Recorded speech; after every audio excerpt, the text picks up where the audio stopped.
Bem-vindos ao canal Enriqueça, eu sou Gessé Cordeiro, fundador e host desse canal. E para nossa conversa de hoje eu recebo aqui Mara Bernardes, que é educadora financeira, que é host também de um programa aqui no YouTube e na rádio Nova Difusora. Ela vai contar um pouquinho pra gente sobre isso. Mara também é economista, trabalhou com finanças muito tempo e a gente vai... Para esse papo de hoje, a gente vai conversar sobre finanças comportamentais. Mara, desde já eu quero agradecer muito a tua participação, seja muito bem-vinda e obrigado por ter aceito o nosso convite. Imagine, eu que agradeço estar aqui, é um prazer, adoro bater esse papo com você, né? Não é nem um programa, é um bate-papo isso aqui, isso, né? É isso. E você tocou num assunto que eu acho que é o início da educação financeira, né? Que é a economia comportamental, que é o que mais cresce hoje. Nossa, hoje em dia, a economia comportamental tá bombando no Brasil e no mundo. As universidades, na minha época de faculdade, eu entrei na faculdade em 2011, me formei em 2015. Que amor. Eu me formei em 91.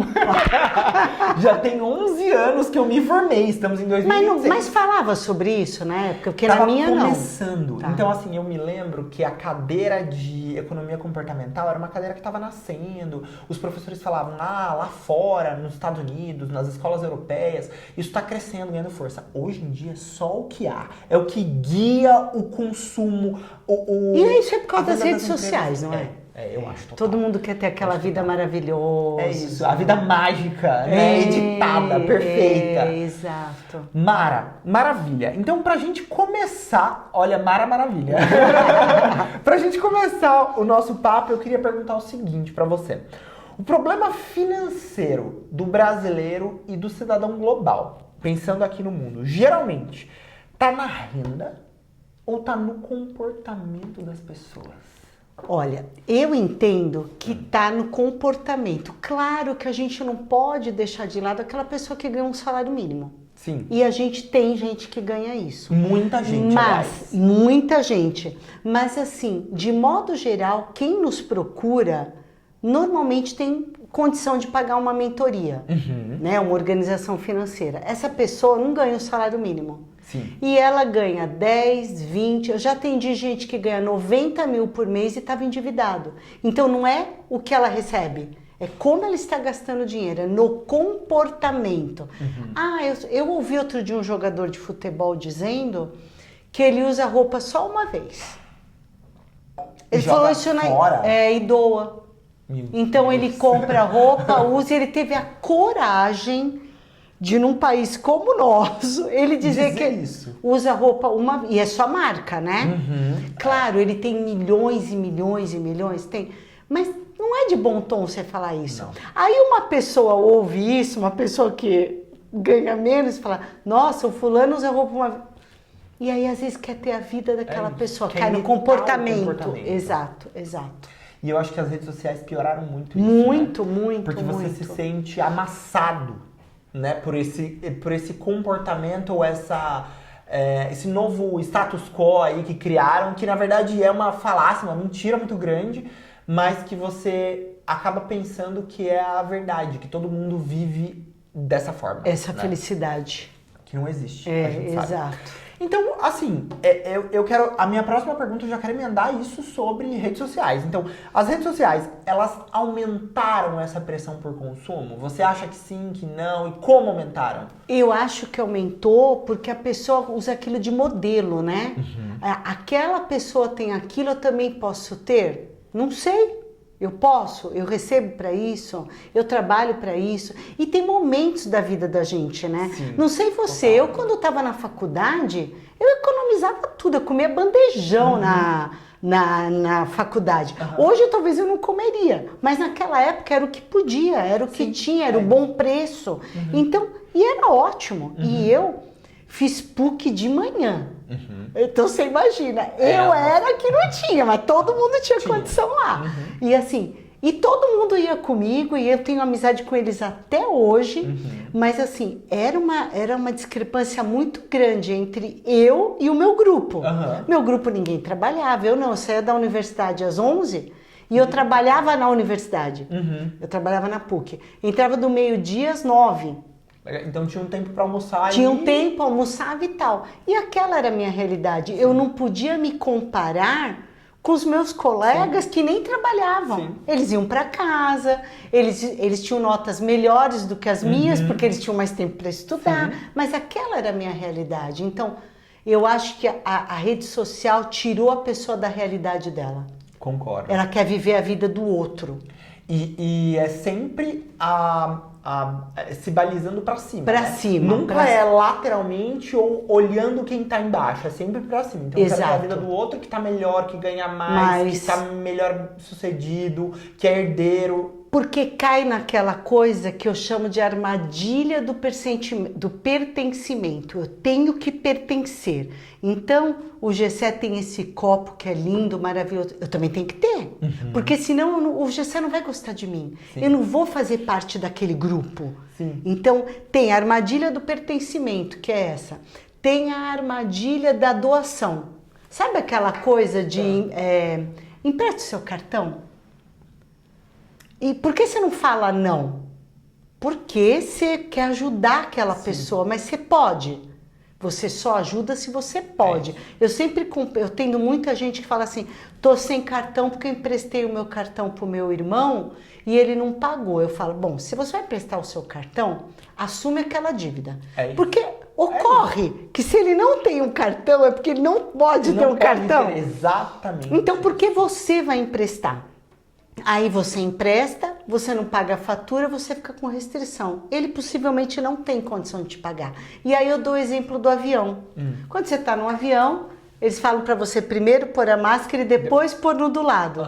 Então, se você não tem uma máscara, porque você quer dar a máscara para o outro. Sim. Então, eu acho que é isso. A questão do falar não, que é totalmente ligada a comportamento. Sim.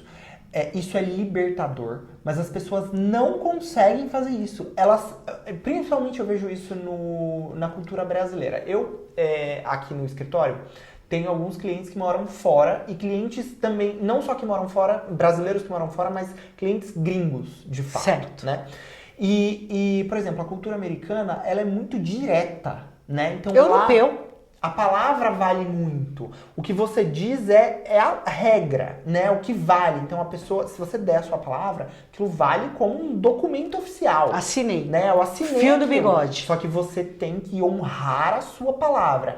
E as pessoas lá, elas são muito práticas no sentido de falar sim ou não, ou de elogiar ou não elogiar. Então, assim, eu gostei do seu trabalho, ótimo, eu gostei do seu trabalho. Eu não gostei, não vou fazer. E tá tudo bem. Não é pessoal. É uma coisa direta mesmo sobre aquele tema específico. E o brasileiro tem muita dificuldade. E é comportamento. Então, por exemplo, eu vou dar um exemplo que não tem nada a ver com dinheiro, mas... Gessé, sábado eu vou fazer um jantar em casa. Tô te convidando, vamos? Aí você fala assim, não sei, vou ver com a minha esposa. Não, o europeu fala, não posso ir, obrigada. É isso. Acabou, e não tem mimimi. A gente é muito... Você vê jogador de futebol, você não pode chamar a atenção do jogador de futebol, porque aí ele já não quer ir no treino. Não, gente, é profissional, ou não é? É isso. E aí a gente não fala não. Me empresta o cartão, eu não consigo falar não. Você tem que falar. Pra eu falo não. Eu também. Senão eu perco amigo, perco parente. E eu digo isso porque eu acho que a gente é educado assim. Eu, no passado, quando eu era mais jovem, tinha muita dificuldade em falar não. E tive vários problemas, não problemas financeiros, mas eu tive vários outros problemas em outras áreas da minha vida. Por exemplo, assumir responsabilidade acima do que eu podia no meu trabalho. Então, sabe aquela pessoa que nunca fala não pro chefe? Eu sempre sim, eu sempre posso, eu sempre tô disponível, eu sempre posso fazer mais. Você pode ficar até mais tarde? Sim. Você pode fazer mais? Sim. Você pode fazer o trabalho do colega que não tá fazendo? Sim. Só que chega uma hora que você burnouta, porque você não consegue dar conta, só que você não consegue ter a gestão consciente de eu não posso dizer sim pra tudo. Eu tenho que falar não. E isso não vai desagradar as pessoas. Exato. E esse é o comportamento pra tudo. É isso. Que é da gente. Exatamente. Bom, e como é que então, falando sobre isso, a gente evita ou dá uma dica para quem está assistindo a gente de como evitar compras por impulso? Já que a gente tem essa questão toda da pressão das redes sociais, pressão por consumo, não saber falar não, como é que a gente evita isso? Então, existe um estudo que mostra que a gente, nos primeiros 10 segundos, decide fazer uma compra. Não à toa, você entra numa loja e logo vem alguém falar com você. Porque aqueles primeiros segundos, você decide se você vai comprar. Então, a primeira coisa que eu digo é, não compre no primeiro momento. Então, você está no shopping, foi lá, viu uma blusa, viu uma calça, não, vai tomar um café, vai dar uma volta. Eu digo que 90% dos casos você não volta na loja. É isso. Por isso que o vendedor chega logo no primeiro momento atrás de você, porque é ali que você decide que você vai comprar. Então, eu acho que isso é uma coisa. Pergunte-se, eu preciso disso? Eu preciso disso agora? Porque se você não precisa disso agora, você pode pesquisar, comprar um lugar mais barato, comprar um outro dia, não passar no cartão de crédito, receber, vai lá, já paga. Eu tenho algo parecido, eu dou sempre o exemplo da calça jeans. Poxa, a gente tem lá 3, 4 calça jeans, eu preciso da quinta? Não sei, outro dia não, faz um tempinho eu vi o Luciano, da dupla Zezé de Camargo e Luciano, falando que ele tinha 12 calças jeans. É assim, poxa, o cara é bilionário. Sim. Será que ele precisava ter só 12 calças? Ele podia ter, sei lá, 100. 30, 100. Aí ele fala assim, não, porque assim, 12 tá bom, eu dou conta de usar, que eles só usam jeans, né, porque é aquele estilo deles, né. Então, o dia que eu compro uma, eu dou uma pra alguém. Então, assim, será que eu preciso de 3, 4 calças jeans? Eu lembro quando eu trabalhava em banco, eu não tinha calça jeans. Porque eu só usava roupa social. Na minha época, era só roupa social. Então, eu não usava, para que eu ia ter? Então, assim, a pessoa não avalia, eu preciso daquilo. Então, acho que, primeiro, não compra na primeira vez. Olhou e já compra. E segundo, avalia, eu preciso disso agora, quanto custa, eu posso. E o terceiro ponto é, quanto eu estou recebendo e quanto eu estou gastando. Sim, concordo. Mara, você lembra que quando a gente era criança, pelo menos isso já aconteceu comigo, a gente queria comprar uma coisa no impulso de criança e o pai ou a mãe que estava com a gente acompanhando falava, na volta a gente compra. A gente tem que aprender a fazer na volta a gente compra com a gente mesmo. Exato, não é? exato. Não, eu não vou comprar agora, na volta eu compro. Exato. Deixa eu andar mais, deixa eu olhar, deixa eu comparar preços. E que tem doença, né? Sim. Mas aí quando você tá doente, aí você tem que procurar um tratamento. Sim, eu né? concordo. Mas a grande parte do indivíduo do Brasil não é doença. Não. É impulso mesmo. É impulso, é falta de responsabilidade. É procurar gatilhos. O que faz você comprar? Então, às vezes, quando eu brigo com meu marido, eu vou lá e compro. Então, comece a tratar isso. Sim. Né? Meu chefe brigou comigo. Eu compro. Eu compro. Tô me sentindo muito feia. Vou lá e gasto no salão de beleza. E as pessoas também precisam cada vez mais, isso na minha visão, se conhecerem. Então, autoconhecimento é muito importante. E autoajuda é muito importante, né? E aí você tem diversas formas de se conhecer, de se conscientizar, de buscar ajuda com profissionais, talvez Sim. você precise disso.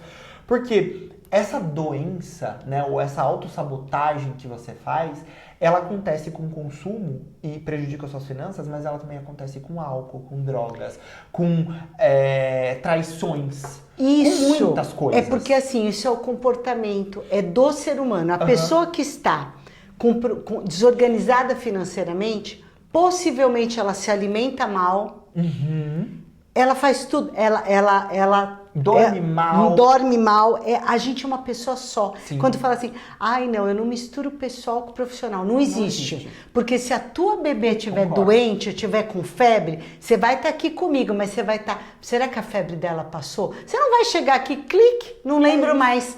Então assim, não tem como. Somos uma pessoa só. Então normalmente quando você faz mentoria, a pessoa está acima do peso, a pessoa está com problema com a família, a pessoa está com problema financeiro, está com louça na pia, fica com louça na pia 3 dias. Com a casa suja, com a casa desarrumada, com o armário bagunçado, porque a mente está toda bagunçada. Concordo. Então é um todo. Por isso, em quase 100% dos casos, eu indico, você faz terapia?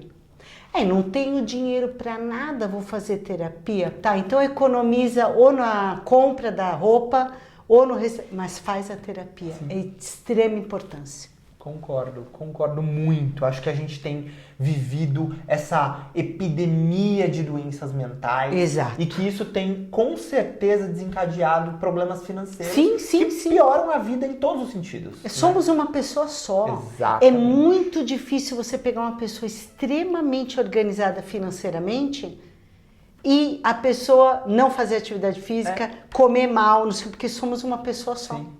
Tá na Com mente, certeza. a decisão tá Com aqui. certeza. Com certeza. Né? Mara, qual hábito simples que a gente pode adotar que pode transformar a vida financeira de alguém no longo prazo? Eu acho que tem aquilo que a gente sempre comenta, ter persistência nos investimentos, Sim. ter constância nos investimentos, decidiu vou aplicar 10% da minha renda, é 10% da renda. Ah, esse mês eu não vou fazer 10%, esse mês eu vou comprar uma roupa. Vai mesmo? Não vai? Pensa bem. Aqui também eu não estou dizendo que é para você andar com o tênis rasgado, não é para ter bom senso. Então, por exemplo, muita gente fala assim para mim, não vou mais gastar no salão de beleza. Não dá. Você trabalha fora. Eu fui fazer minha unha, eu não vou vir aqui mal arrumada. Então, faz parte também da sua vida profissional. Então, assim, saber onde você está gastando, quanto você está recebendo. A gente que é empresário, tem mês que a gente ganha mais, tem mês que a gente ganha menos. A nossa renda é variável. É variável. E muito empresário não sabe quanto ele ganha. Muito empresário não tem noção do que recebe e do que gasta, porque vai pagar o aluguel do escritório? Ai, não tenho conta lá no escritório. Vou pagar da minha física. Isso tá cheio, coisas, mistura tudo. Então chega no final do mês, minha empresa dá prejuízo. Certeza? Quem pagou a escola das crianças, quem pagou o mercado, isso tudo é lucro da sua empresa, não é? Sim. Então, muitas vezes sim. Muitas vezes sim. Porque da onde veio o dinheiro para pagar? Até porque se a sua empresa só dá prejuízo, fecha teu negócio e vai fazer outra coisa da vida. Exato. Outro dia eu estava conversando com uma pessoa e falei assim, por que você não cobra aluguel? De pai para filho, né? Não, porque se ela pagar aluguel para mim, ela não tem condição de pagar aluguel. Falei, bom, então se ela não tem condição de pagar aluguel, então a empresa não tem motivo de existir. Ou ela tem que ter um imóvel. Mas mesmo tendo um imóvel, aquele imóvel tem que pagar aluguel para o dono do imóvel, né? Certeza. Então, assim, se ela não tem condição de pagar aluguel, então você tem que rever se esse negócio é viável ou não.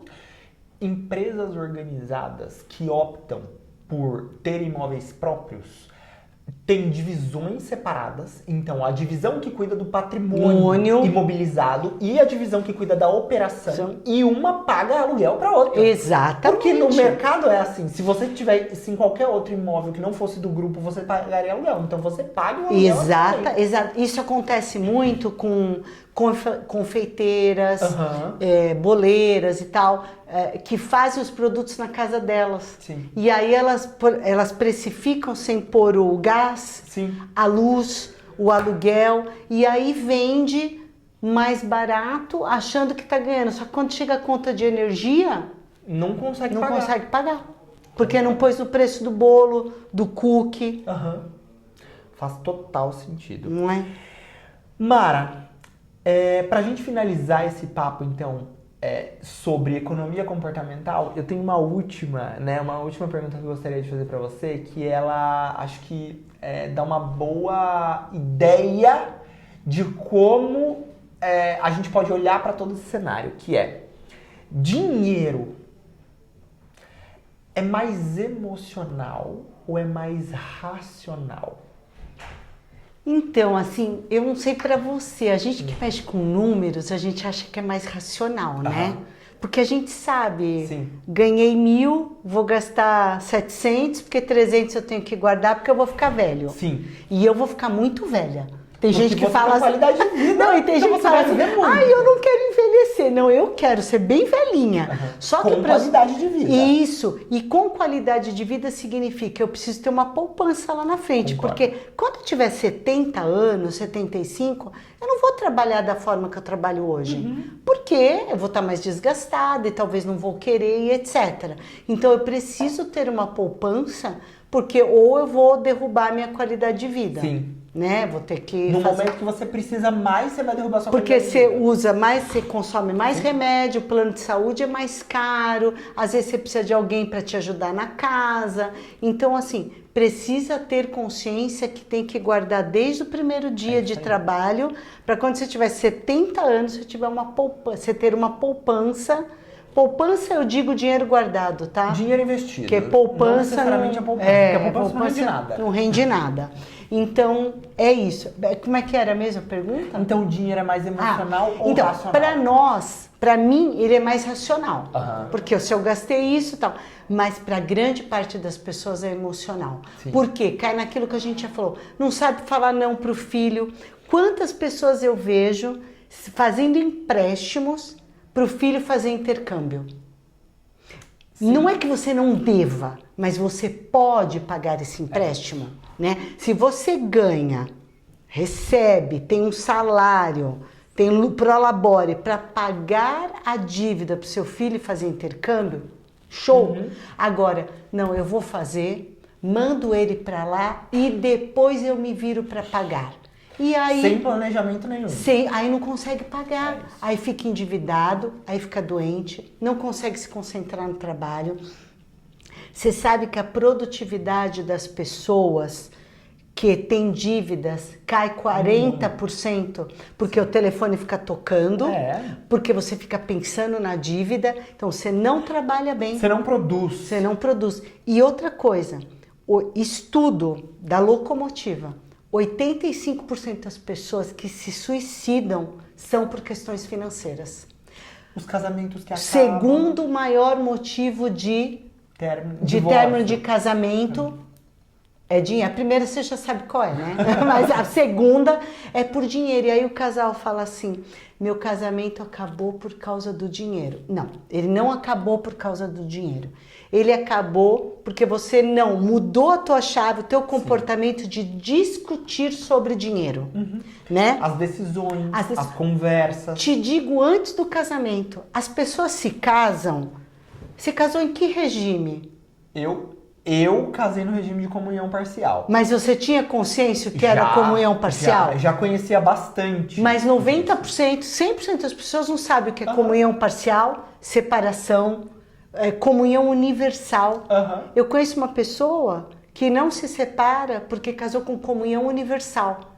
E fica preso. O marido tem uma herança muito grande e na comunhão universal você tem direito à herança. Sim. Então você fica tolerando uma pessoa por causa de um regime que você casou errado. Então assim, isso começa antes do casamento. Que regime vamos casar?